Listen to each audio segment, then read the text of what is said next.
सोलापुरात 2 नराधमास मरेपर्यंत जन्मठेपेची शिक्षा सुनावल्याचा ऐतिहासिक निर्णय सोलापूर कोर्टाने दिला आहे। फोटो व्हायरलची धमकी देत दुष्कर्म करण्यात आले होते।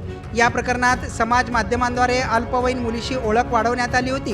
तिला प्रेमाच्या जाळ्यात ओढून फोटो व्हायरल करण्याची धमकी देत एका नराधमाने तिच्यावर दुष्कर्म केले। या प्रकरणी अतिरिक्त सत्र न्यायाधीश सूरज केंद्रे यांनी आरोपीला मरेपर्यंत जन्मठेपेची शिक्षा तसेच 17,000 रुपये दंडाची शिक्षा सुनावली आहे। रोहित उर्फ रोहन मारुती बनसोडे, वय वर्ष 24, राहणार बापूजी नगर, जय भारत शाळा, स्लॉटर हाऊस, झोपडपट्टी, सोलापूर असे जन्मठेप झालेल्या आरोपीचे नाव आहे।